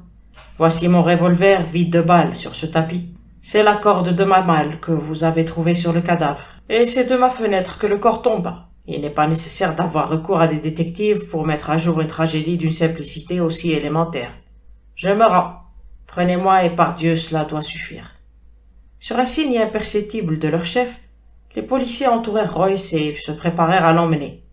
Mais leur discrète manœuvre fut plus ou moins entravée par le père Brown, qui s'était mis à quatre pattes sur le tapis, en travers de la porte, comme pour se livrer à quelque prière incongrue. Comme il était totalement indifférent à l'effet qu'il pouvait produire, il resta dans cette singulière posture, qui présentait l'aspect d'un quadrupède coiffé d'une tête humaine, et leva vers les assistants un visage rond et réjoui. « Dites donc, fit-il avec bonne humeur, toute cette histoire ne tient pas debout. D'abord, vous me dites que nous ne trouvons aucune arme, mais maintenant, nous en trouvons trop. Voilà, vous dit-on, le couteau qui poignarda la victime, et la corde qui l'étrangla, et le revolver qui la cribla de balles. Et en réalité, Sir Armstrong s'est rompu le cou en tombant par la fenêtre. Cela ne va pas, ce n'est pas économique. » Et il secoua la tête au-dessus du sol, comme un cheval qui broute. L'inspecteur Gilder ouvrit la bouche dans l'intention de lui adresser une verte réprimande, mais, avant qu'il n'ait pu parler, la grotesque figure à quatre pattes sur le plancher reprit avec une extraordinaire volubilité. « Il y a ici trois choses impossibles. D'abord, ces trous dans le tapis, où les 6 balles se sont perdues. Pourquoi le meurtrier s'est-il amusé à cribler de balles ce tapis? Un homme ivre s'en prend à la tête de son ennemi, à ses yeux qui le bravent. Il ne se prend pas de querelle avec ses pieds, et il ne tient pas un siège devant ses pantoufles. Ensuite, cette corde, et ayant fini d'examiner le plancher, l'orateur mit ses mains dans ses poches, mais continua familièrement à parler à genoux. Dans quel état d'ébriété un homme doit-il être pour attacher d'abord une corde autour du cou de sa victime et la fixer ensuite autour de ses jambes? Royce ne pouvait pas être sourd à ce point, ou alors il dormirait comme une bûche à l'heure qu'il est. Enfin, et surtout cette bouteille de whisky. Vous imaginez-vous un ivrogne luttant pour s'emparer d'une bouteille de whisky et qui, après l'avoir conquise, la laisse rouler dans un coin en renversant la moitié par terre et laissant le reste? C'est bien la dernière chose à laquelle on devrait s'attendre de sa part. Il se releva gauchement et dit au prétendu meurtrier sur un ton de profonde contrition. « J'en suis fort fâché, mon cher monsieur, mais votre histoire ne tient réellement pas debout. »« Monsieur, dit Alice Armstrong à l'oreille du père Brown, puis-je m'entretenir seul avec vous le temps d'un instant ?» Cette demande força le loquace petit prêtre à sortir dans le corridor. La jeune femme l'entraîna dans la chambre voisine, et avant qu'il eût pu ouvrir la bouche, elle lui dit d'un ton incisif. « Vous êtes un homme très habile et vous voulez tenter de sauver Patrick, je le sais. Mais c'est inutile. Le fond de tout ceci est terrible, et plus vous poursuivrez vos recherches, plus vous trouverez des preuves contre le malheureux que j'aime. »« Pourquoi ?» dit Brown en la regardant fixement. « Parce que, répondit-elle avec la même fermeté, je l'ai vu de mes yeux commettre le crime. »« Ah !» dit Brown impassible. « Et qu'a-t-il fait ?»« J'étais dans cette chambre à côté. Les 2 portes étaient fermées. Mais j'ai entendu soudain une voix telle que je n'en avais jamais entendue, hurlant. Damnation! Damnation! Plusieurs fois de suite. Puis la maison a été ébranlée par la détonation d'un revolver. 3 autres détonations ont suivi avant que je ne puisse ouvrir la porte. La chambre était pleine de fumée, mais le revolver fumait dans la main de mon pauvre Patrick. Et je l'ai vu, de mes yeux, tirer les derniers coups. Puis il a bondi sur mon père qui, terrorisé, se cramponnait à la fenêtre. Et il s'était forcé d'étrangler à l'aide de la corde. Il tentait de fixer le nœud coulant autour du cou de sa victime, mais la corde a glissé jusqu'au pied, à la suite des efforts que mon père faisait pour se dégager. Une jambe est restée prise et Patrick a tiré sur la corde comme un fou. J'ai saisi un couteau et, me précipitant entre eux, j'ai réussi à couper la corde avant de m'évanouir. « Je vois, dit le père Brown avec politesse. « Merci. » La jeune fille fondit en larmes, succombant sous le poids de ses souvenirs. Et le prêtre passa dans la chambre voisine où il trouva Gilder et Merton seuls avec Patrick Royce, qui était assis sur une chaise, les menottes au poignet. Il demanda à l'inspecteur avec docilité. « Puis-je dire un mot au prisonnier, en votre présence? Et voulez-vous lui permettre d'enlever pendant 1 minute? C'est drôle de manchette. »« Il est très fort, dit Merton à voix basse. Pourquoi désirez-vous qu'on les enlève? »« Je pensais, reprit le prêtre humblement, que je pourrais avoir l'extrême honneur de lui serrer la main. » Les 2 détectives le regardèrent surpris. Et le père Brown ajouta, s'adressant au prisonnier. « Ne voulez-vous pas tout leur dire, monsieur? » L'homme sur sa chaise secoua sa tête ébouriffée, et le prêtre se détourna avec un mouvement d'impatience. « Je m'en chargerai donc, dit-il. J'attache plus de prix aux vies privées qu'aux réputations publiques. Je sauverai le vivant et laisserai les morts prendre soin du mort. » Il s'approcha de la fenêtre et regarda au dehors tandis qu'il parlait. « Je vous ai dit que dans cette affaire il y avait trop d'armes pour une seule mort. Je vous dirai à présent que ce n'étaient pas des armes, et qu'elles ne furent pas employées pour donner la mort. Bien au contraire, toutes ces tragiques pièces à conviction, le nœud coulant, le couteau sanglant, le revolver fumant, furent les instruments d'une grâce curieuse. Ils ne furent pas employés pour tuer Sir Aaron, mais pour le sauver. »« Pour le sauver ?» répéta Gilder. « Et de qui? »« De lui-même. Il avait la manie du suicide. »« Quoi ?» cria Merton d'un air incrédule. « Et que faites-vous de la religion de la gaieté? »« C'est une religion cruelle, dit le prêtre en regardant par la fenêtre. Pourquoi ne pouvait-on pas le laisser pleurer, un peu comme ses ancêtres avant lui? Ses idées se raidirent, ses convictions se refroidirent. Ce masque joyeux cachait une âme désolée d'un athée. À la fin de sa vie, pour maintenir sa réputation de jovialité, il retomba dans le vice dont il s'était guéri jadis. Mais rien n'est plus pénible que les manifestations de l'alcoolisme chez un abstinent, car il se représente et éprouve à son tour l'état psychologique dont il a si souvent dépeint la torture aux autres. Le mal s'empara prématurément du pauvre Armstrong, et ce matin, dans cette chambre, il était dans un tel état qu'il cria qu'il était en enfer. Sa voix était à ce point changée que sa fille ne le reconnut pas. Il avait l'idée fixe de la mort, et avec l'obstination d'un fou, il avait réuni autour de lui différents genres de morts, un nœud coulant, le revolver de son ami et un couteau. Royce entra, par hasard, et agit rapide comme l'éclair. Il jeta le couteau sur le paillasson derrière lui, puis arracha le revolver au vieillard, et n'ayant pas le temps de le décharger autrement, le vida en tirant sur le plancher. Mais le fou avait trouvé un 4e genre de mort, et se précipita vers la fenêtre. Son sauveur fit la seule chose qui lui restait à faire dans cette extrémité. Il courut après lui avec la corde, et s'efforça de le ligoter. C'est alors que la malheureuse jeune fille entra, et se méprenant sur les intentions de son ami, s'efforça de libérer son père. Elle ne réussit d'abord qu'à blesser les mains de Royce, et c'est de ces blessures que vint le sang répandu dans cette affaire. Vous avez sans doute remarqué, comme moi, qu'il a maculé de sang le visage du domestique, sans l'avoir blessé. Seulement, avant de s'évanouir, la malheureuse femme a réussi à couper la corde, et son père a sauté de la fenêtre dans l'éternité.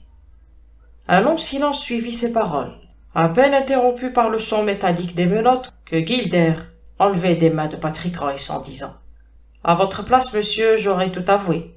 Votre vie et celle de la jeune dame ont plus de valeur que les notices nécrologiques d'Armstrong. »« Oh diable, ces notices !» s'écria Royce rudement. « Ne voyez-vous pas que c'est parce que elle ne doit pas savoir ?»« Ne doit pas savoir quoi ?» demanda Merton.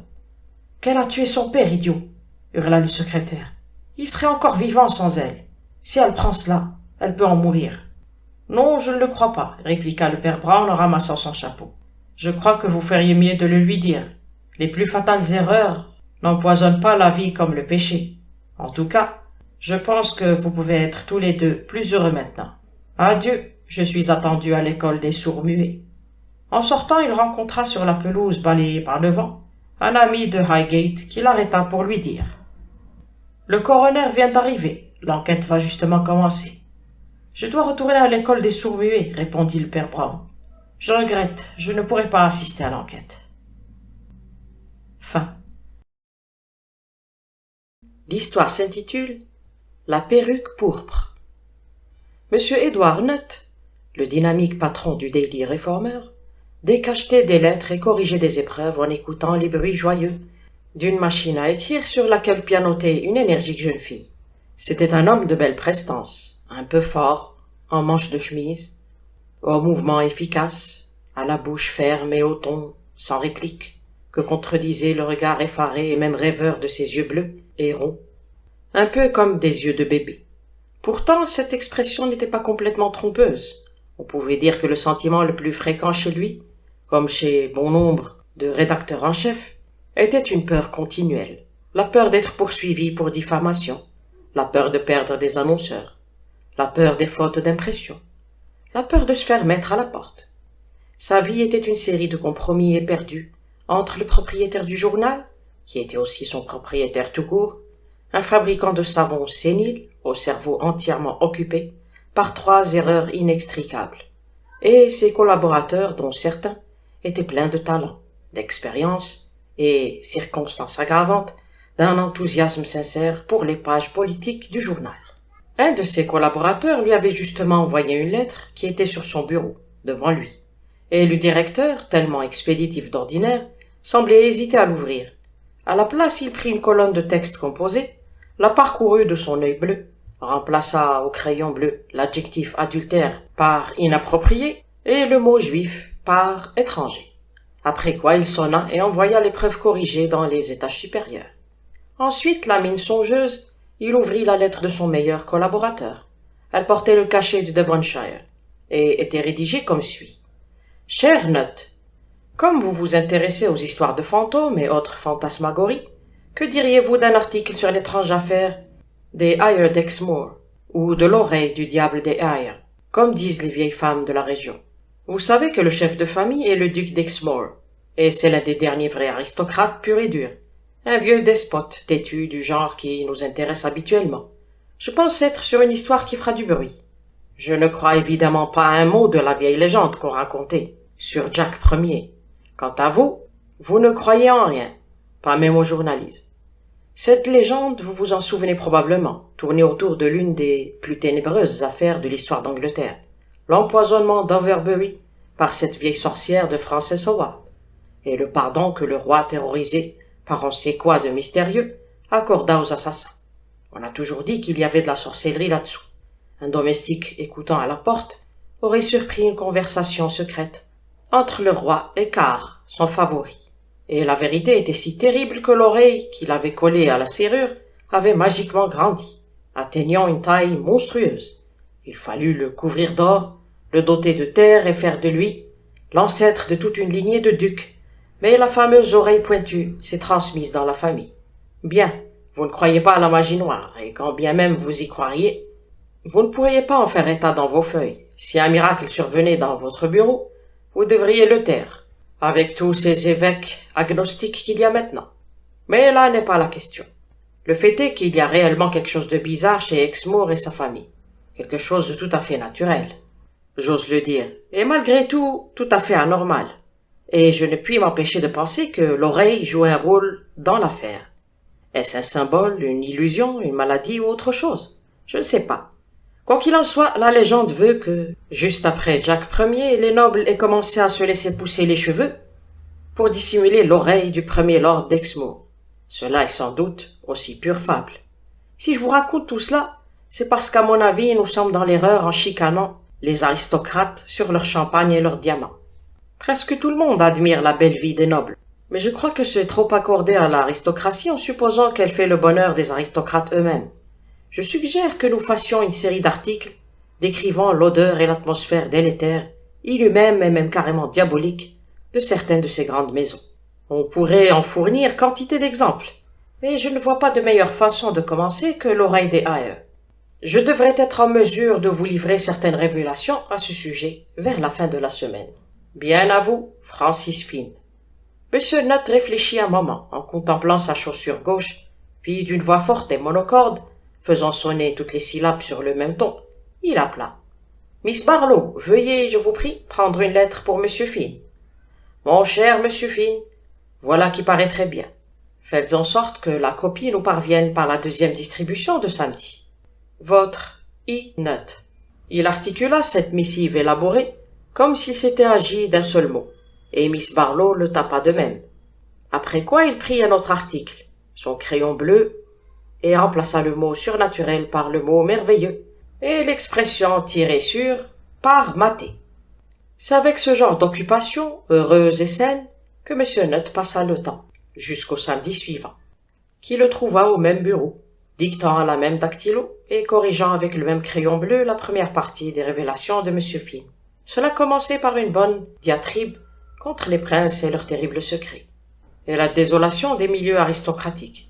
Le papier était écrit d'une plume trempée dans le vitriol, mais l'anglais en était excellent. Le directeur l'avait, comme d'habitude, donné à diviser en parties précédées d'intertitres sensationnels tels que Pérez et Poison, l'oreille des Ayers, les Ayers en péril, etc. Puis venait la légende de l'oreille, telle que Finn l'avait esquissée dans sa première lettre, mais développée pour les besoins de l'article et la substance de ses découvertes postérieures. Je sais que la coutume du journalisme consiste à placer la fin de l'histoire au commencement, et à qualifier cela de manchette. Je sais que le journalisme consiste à titrer « Mort de Lord Jones » à l'adresse d'un public qui ignorait jusqu'alors l'existence de Lord Jones. L'auteur de cet article est d'avis que cette pratique journalistique, comme tant d'autres, est du mauvais journalisme et que le Daily Reformer se doit de donner un meilleur exemple. L'affaire sera relatée telle qu'elle s'est déroulée, étape par étape. Les véritables noms des protagonistes qui, pour la plupart, sont disposés à confirmer nos dires, seront divulgués. Quant aux gros titres et aux révélations sensationnelles, tout cela viendra à la fin. Or donc, je me promenais dans le Devonshire, sur un sentier public, qui traversait un verger privé, menant apparemment vers une auberge où l'on proposait du cidre du Devonshire. Lorsque je me trouvais soudain, juste devant le genre d'endroit que le sentier faisait pressentir, une auberge longue et basse, consistant en un cottage et 2 granges, l'ensemble couvert de ce chaume qui ressemble à des cheveux poivre et sel poussés là au temps préhistorique.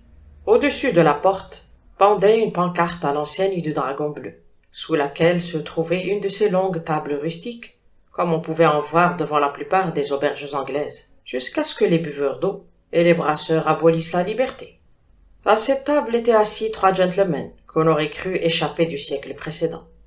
Maintenant que je les connais mieux, il m'est plus aisé de débrouiller mes impressions, mais sur le coup je crus voir 3 fantômes en chair et en os.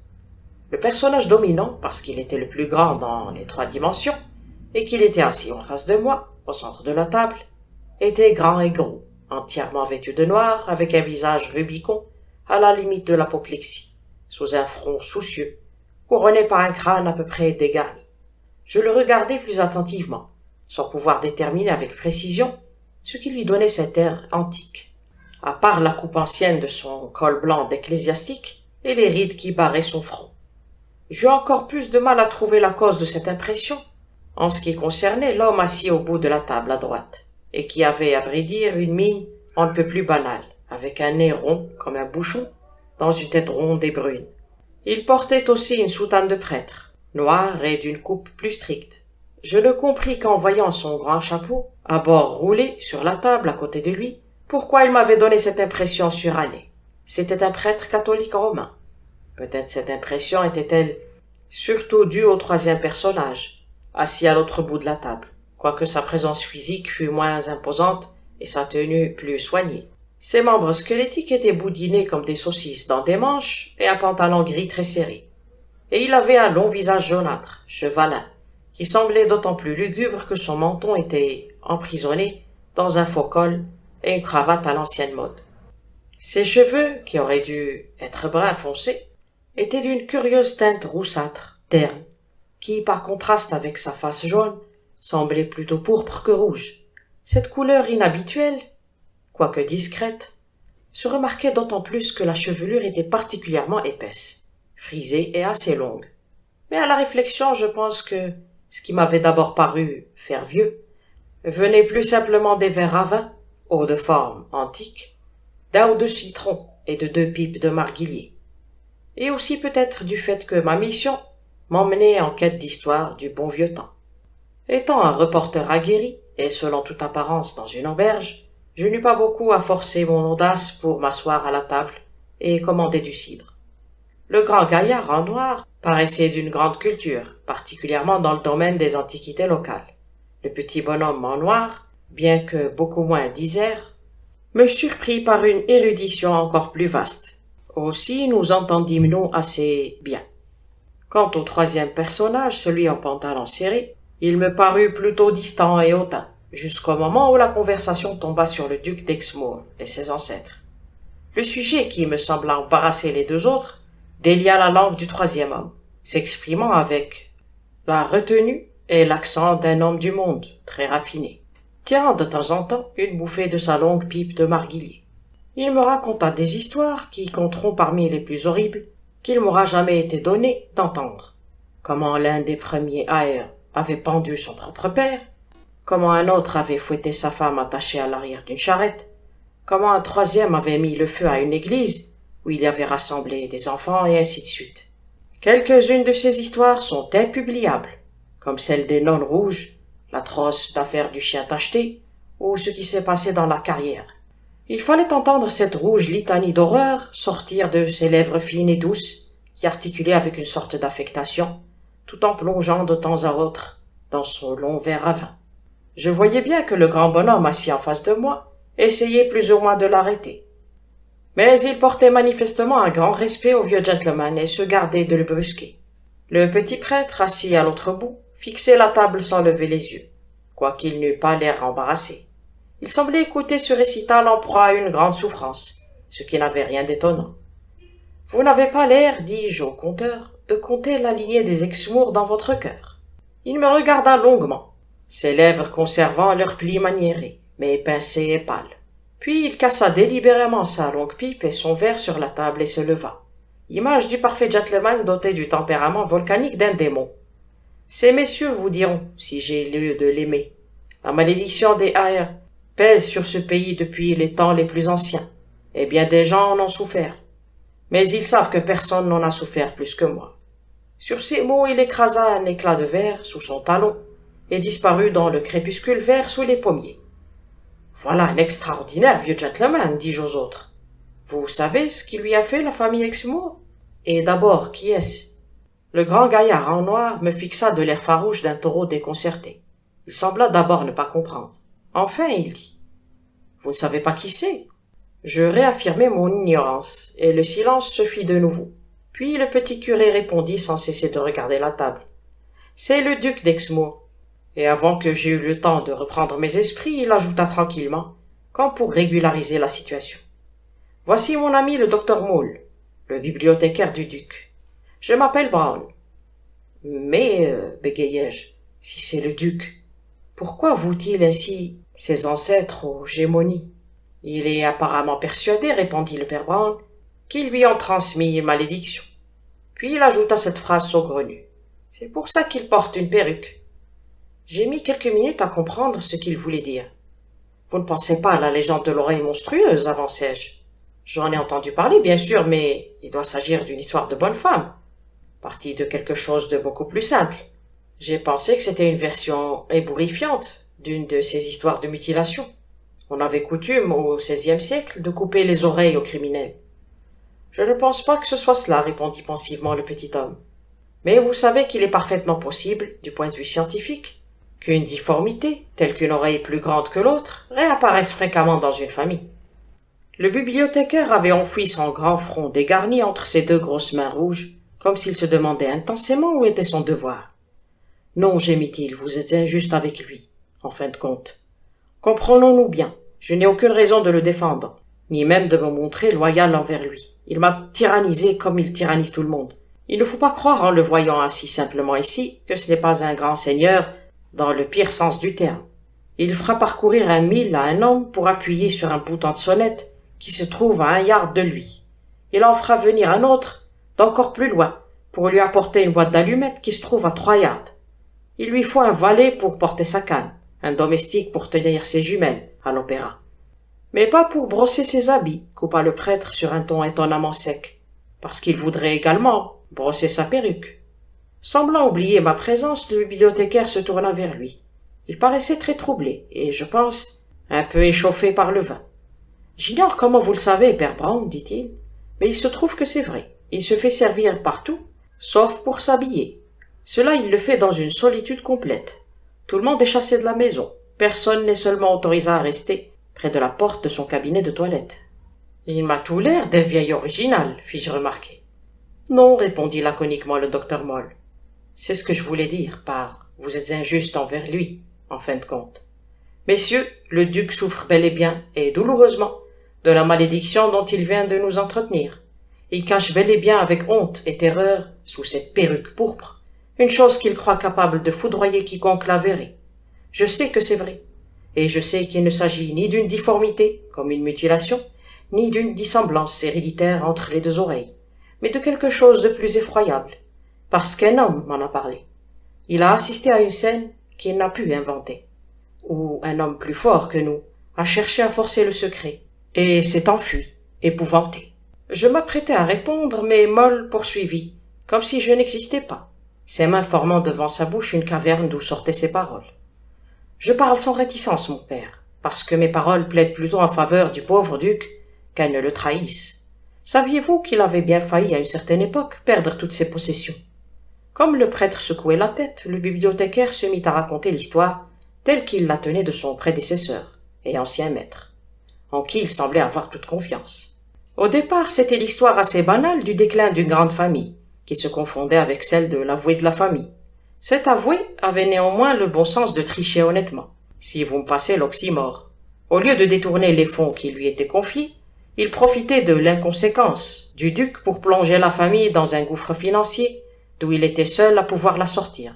Le nom de l'avoué était Isaac Green, mais le duc l'appelait toujours Élysée, sans doute parce qu'il était chauve, bien qu'à peine âgé de 30 ans.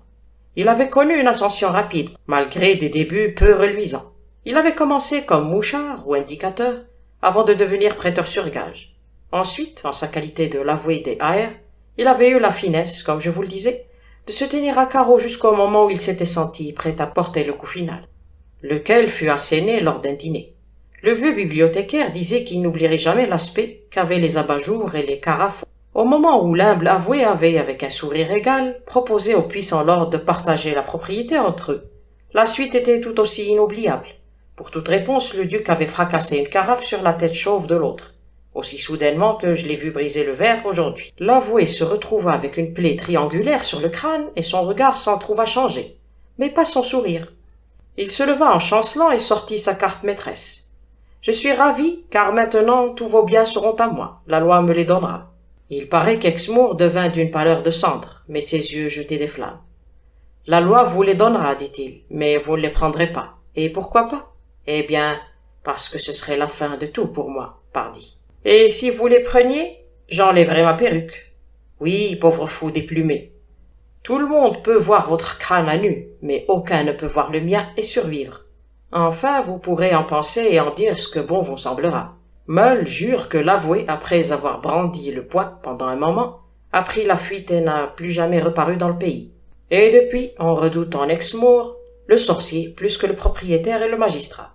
Le docteur Moll raconta son histoire avec des gestes théâtraux et désordonnés, en proie à une passion qui me parut un peu exagérée. Je voyais bien que tout cela n'était peut-être que les racontades d'un vieux hâbleur. Mais avant d'arrêter là, cette première moitié de mon enquête, je crois devoir au docteur Moll de vous dire que mes investigations confirment son histoire. D'après un vieil apothicaire du village, un homme chauve, prétendant s'appeler Green, était venu chez lui un soir, en habit, pour faire panser une plaie triangulaire qu'il avait au front. Et j'ai appris dans les documents officiels et les vieilles gazettes qu'un certain Green avait intenté un procès au duc d'Exmoor. Monsieur Nott, du Daily Reformer, écrivit quelques commentaires incongrus en haut de la copie et quelques observations cryptiques en bas. Puis il dit à Miss Barlow, toujours de la même voix forte et monocorde, « Veuillez prendre une lettre pour Monsieur Finn. Cher Finn, votre papier n'est pas mal, mais j'ai dû y ajouter quelques intertitres, et nos lecteurs n'accepteront jamais qu'il y ait un curé dans l'histoire. Il ne faut pas désespérer les faubourgs. J'en ai fait un simple, Monsieur Brown, spiritualiste de son état. Bien à vous. » I. Note.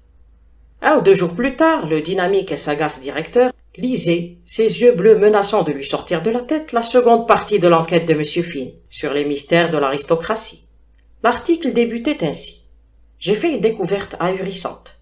J'avoue franchement que ce n'est pas du tout ce que j'avais imaginé, et je pense que cela causera dans le public un choc encore plus grand. J'ose dire, sans me vanter, que ces lignes seront certainement lues dans toute l'Europe, et toute l'Amérique, et aux colonies. Et pourtant, tout ce que je vais vous raconter m'a été révélé autour de la petite table de bois dont je vous ai parlé déjà, au milieu de ce petit verger de pommiers. Tout cela je le dois au petit curé, Brown. C'est un homme extraordinaire. Le grand et le gros bibliothécaire avaient quitté la table, peut-être un peu honteux de son bavardage, peut-être un peu inquiet du départ orageux de son mystérieux maître. Quoi qu'il en soit, il suivit pesamment le duc à travers les arbres. Le père Brown saisit alors l'un des citrons et le regarda avec une sorte d'étrange satisfaction. « Quelle jolie couleur que celle du citron, dit-il. Il y a quelque chose que je n'aime pas dans la perruque du duc. C'est sa couleur. Je crains de ne pas très bien vous suivre, dis-je. Mais avis qu'il a de bonnes raisons de cacher ses oreilles comme le roi Midas, continua le prêtre avec une aimable simplicité, qui, en ces circonstances, prisait la désinvolture. Je comprends qu'il soit moins vilain de les cacher sous des cheveux que sous des plaques de cuivre ou des oreillettes de cuir. Mais s'il veut des cheveux, pourquoi n'en prend-il pas qui ait l'air vrai? Jamais, nulle part au monde, il y a eu des cheveux de cette couleur. On dirait un nuage vu à travers les bois au coucher du soleil. Pourquoi ne cache-t-il pas mieux la malédiction de la famille, s'il en a réellement honte? Eh bien, je vais vous le dire. Il n'en a pas honte. Il en est fier. C'est une bien vilaine perruque, pour en être fier. Et une bien vilaine histoire, dis-je. Réfléchissez, répondit le drôle de petit bonhomme. Que ressentiriez-vous en pareil cas? N'allez pas croire que je vous considère comme plus snob ou plus extravagant que nous autres. Mais ne pensez-vous pas qu'une vraie vieille malédiction familiale est plutôt une belle chose, et que l'on doit en être content? Si l'héritier d'un manoir hanté vous considérait comme son ami, en auriez-vous honte, ou ne seriez-vous pas plutôt un peu fier? Ou si la famille de Byron vous avait confié, et à vous seul, les terribles aventures de sa lignée, n'en veuillez pas trop aux aristocrates d'avoir la tête aussi ramollie que nous l'aurions en pareil cas, et d'avoir le snobisme de leur chagrin. Dieu du ciel, m'écriai-je, c'est pourtant vrai. Dans la famille de ma mère, il y a eu une sorcière, et maintenant que vous m'y faites penser, cette idée m'a réconforté en plus d'un sombre moment. Et pensez donc, continua-t-il, à ce flot de sang et de poison qui a coulé de ses lèvres minces à l'instant où vous avez mentionné ses ancêtres. Pourquoi exhiberais-je cette chambre des horreurs au premier venu s'il n'en était pas fier? Il ne cache pas sa perruque, il ne cache pas son sang, il ne cache pas la malédiction de sa famille, il ne cache pas les crimes de sa famille. Mais la voix du petit bonhomme changea si brusquement, il serra le poing avec tant de violence et ses yeux devinrent si soudainement ronds et brillants, comme ceux d'une chouette, que tout cela fit l'impression d'une petite explosion sur la table. Mais, ajouta-t-il, il se cache bel et bien lorsqu'il est à sa toilette. Pour achever d'ébranler mes nerfs agités, le duc réapparut à cet instant. Il s'avança furtivement parmi les arbres avec ses cheveux couleur de coucher de soleil et tourna au coin de la maison en compagnie de son bibliothécaire. Avant qu'il soit à portée de voix, le père Brown ajouta tranquillement. Pourquoi garde-t-il le secret sur ce qu'il fait avec sa perruque pourpre? Peut-être parce que ce n'est pas le genre de secret que nous supposons. Le duc reparut au coin de l'auberge et reprit sa place au bout de la table avec sa dignité naturelle. Le bibliothécaire, très embarrassé, se balançait tel un gros ours dressé sur ses pattes de derrière. Le duc s'adressa gravement au prêtre. « Père Brown, dit-il, le docteur Moll vient de me dire que vous êtes venu ici pour me présenter une requête. Je ne pratique plus la religion de mes pères. Toutefois, en leur mémoire et en souvenir des temps anciens où nous nous fréquentions, je suis tout à fait disposé à vous entendre. Mais je suppose que vous aimeriez mieux me parler en privé. Tout ce que je savais du duc m'incitait à me lever, mais mon flair de journaliste m'engageait à rester. Avant que je réussisse à faire un mouvement, le prêtre avait esquissé un geste pour me retenir. « Si, dit-il, votre grâce veut faire droit à ma requête, ou si j'ai quelque droit à vous donner un conseil, je vous demanderai de faire en sorte que le plus grand nombre de personnes possible y assistent. Dans tout ce pays, j'ai rencontré des centaines de gens, même parmi mes propres ouailles, dont l'imagination est empoisonnée par le charme que je vous prie de rompre. Je voudrais que tout le Devonshire soit présent pour vous voir faire cela. »« Faire quoi ?» demanda le duc en fronçant les sourcils. « Pour vous voir enlever votre perruque, » répondit le père Brown. Le visage du duc resta impassible, mais il rivait sur le prêtre un œil vitreux, fixe, qui était bien ce que j'ai vu de plus horrible sur un visage humain. Je voyais trembler les grandes jambes du bibliothécaire comme les reflets des troncs des arbres dans une mare, et je ne pouvais me défaire de l'impression que les bois tout autour se remplissaient doucement, dans le silence, non d'oiseaux, mais de diables. « Je refuse pour vous épargner, » répondit le duc, sur un ton de pitié inhumaine. « Si je vous confiais ne serait-ce qu'une parcelle du fardeau d'horreur que je dois porter seul, vous vous traîneriez en hurlant à mes pieds, en me suppliant de ne pas vous en dire davantage. Je vous épargnerai même cette parcelle. Vous ne lirez pas la première lettre de ce qui est écrit sur l'autel du Dieu inconnu. » « Je connais le Dieu inconnu, dit le petit prêtre avec une certitude aussi inébranlable qu'une tour de granit. Je connais son nom, c'est Satan. Le véritable Dieu est devenu chair et est descendu parmi nous. Et je vous le dis, tout homme gouverné par le mystère l'est par le mystère d'iniquité. Si le diable vous dit que quelque chose est trop horrible pour être contemplé, contemplez-le. S'il vous parle d'une chose trop terrible à entendre, entendez-la. Si vous croyez une vérité insupportable, supportez-la. Je demande à votre grâce de mettre fin à ce cauchemar, ici, à cette table.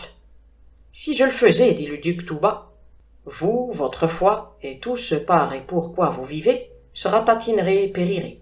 Vous auriez un instant pour connaître le grand néant avant de mourir.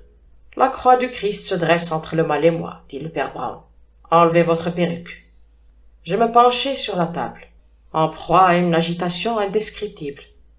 En écoutant cette extraordinaire joute verbale, une vague idée m'était venue. « Votre grâce, m'écriai-je, je relève votre défi. Enlevez cette perruque ou je vous l'arrache.